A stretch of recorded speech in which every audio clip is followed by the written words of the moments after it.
শত বাধা ঝড়ঝাপটা পেরিয়ে আমি সেই বটবৃক্ষের ঝুড়ি। তো অনেক দিন পরে তোমাদের সাথে একটা ভিডিও শেয়ার করছি। মাঝখানে অনেকগুলো দিনই হয়েছে কোনো ভিডিও শেয়ার করতে পারিনি। তার প্রথম কারণ হলো আমার লাস্ট কয়েকটা ভিডিওতে তোমরা দেখেছো আমার পায়ে যেটা হয়েছে সেটা নিয়ে খুবই খারাপ অবস্থার মধ্যে দিয়ে দিন যাচ্ছে। মানে এতটা কষ্ট পাচ্ছি যেটা আমি নিজেও সহ্য করতে পারছি না। ডক্টর দেখানো বা ওষুধ এগুলো তো কন্টিনিউ আছে, কিন্তু তারপরেও এমনটা হচ্ছে। তাছাড়া আরও নানান সমস্যা তো আছেই, যেগুলো একান্তই পার্সোনাল।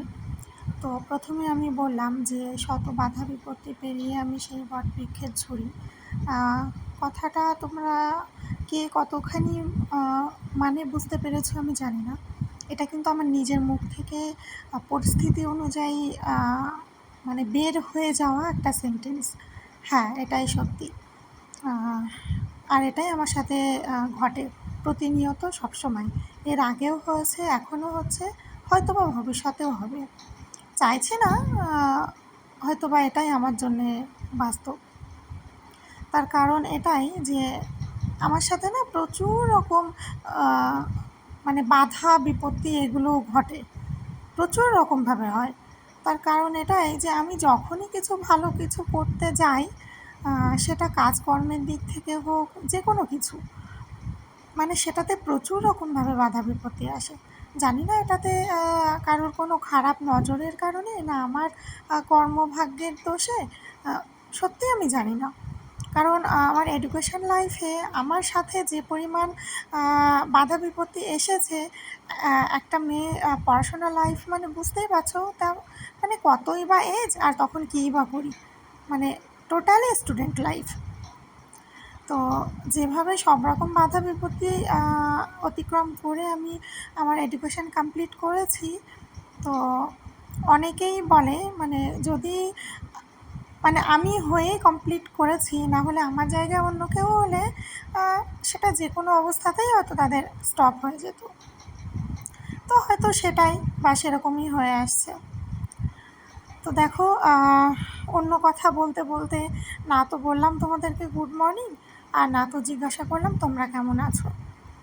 তো অবশ্যই চাইবো তোমরা যারা আমার ভিডিও দেখছো বা দেখো, যে কয়জন মানুষই হোক, আমি সবসময় চাইবো যে তোমরা খুব খুব ভালো থাকো। মানে তোমরা ভালো থাকলেই আমি হয়তো ভালো থাকবো। আর আমি কেমন আছি সেটা তো তোমরা বুঝতেই পারছো। আমি ভেবেছি এবার থেকে আর কখনো আমি বলবো না কোনো ভিডিওতেই যে আমি বা আমরা কেমন আছি। তোমরা ভিডিও থেকে দেখে না হয় বুঝে নিও। অনেকটা কষ্ট পাওয়া থেকে কথাটা বললাম। আজকাল দুনিয়া সমাজ এমন একটা জায়গায় পৌঁছে গেছে, মানে বাইরের মানুষ দূরের মানুষের কথা ছেড়েই দাও, আপন মানুষের ভালো থাকা, ভালো একদমই দেখতে পারে না, সহ্য করতে পারে না। মানে সত্যি এটা বুঝতে পারি না, এটাকে আসলে কি বলে, হিংসা, রাগ, ক্ষোভ, মানে তারা এটা পায় না তার জন্য। মানে আমি তো এমনও দেখেছি যে এমন মানুষকে হিংসা করে যে যে করছে সে কিন্তু সব দিক থেকেই ভালো আছে, তবুও তাকে হিংসা করতে হবে। মানে কেন, সে কেন ভালো থাকবে, সে কেন ভালো আছে, তার সাথে কেন ভালো হবে। মানে তাদের অ্যাকচুয়াল স্পিরিচুয়ালিটি কোনো জ্ঞান আছে কি না আমি জানি না, বা আমিও সেই দিক থেকে পরিপূর্ণ নই সেটা আমি জানি। কিন্তু যেহেতু আমি প্রতিনিয়ত ভগবদ্গীতা পাঠ করি, ওই জন্য কিছু বিষয় আমার জানা আছে আর মেনে চলি, যে কোনগুলো খারাপ, কোনটা ভালো, লাইফে কী করা উচিত।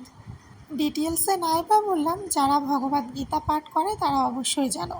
আর হ্যাঁ, আরও একটা কথা বলি, আমি কিন্তু নতুন পাঠ করি না, আমি 2019 সাল থেকে পাঠ করি। তো বুঝতেই পারছো 4-5 বছর হয়ে গেছে একটা ভগবদ্গীতা আমার অনেক কয়বার পড়া হয়ে গেছে। আর সেটা প্রত্যেকটা শ্লোক, প্রত্যেকটা বাক্য মানে বুঝে তারপর আমি দ্বিতীয় বাক্যটা পড়া শুরু করি। যাই হোক, এক কথা থেকে আর এক কথায় চলে যাচ্ছি। আমি না প্রচণ্ড নিজের সম্পর্কে যদি বলতে যাই তাহলে আজকে আর এই 6 মিনিটের ভিডিওতে বলা সম্ভব হবে না। তবে তোমাদের কাছে একটাই আমার রিকোয়েস্ট, আমি চাইবো তোমরা এই মুহূর্তে যে বা যারা নতুন পুরানো আমাকে চেনো বা চেনো না, যে কেউ হোক না কেন, এই মুহূর্তে যারা ভিডিওটা দেখছো, যদি তোমাদের মনে হয়, অবশ্যই আমি জোর করছি না, রিকোয়েস্টও করছি না, কারণ আজকাল ডেইলি ভ্লগ প্রত্যেকেই করছে ঘরে ঘরে।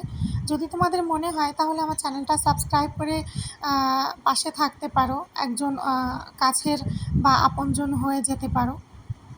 কারণ সাবস্ক্রাইব করা থাকলেই তো আমি প্রতিনিয়ত যে ভিডিওগুলো আপলোড করব সেগুলো তোমরা দেখতে পাবে না।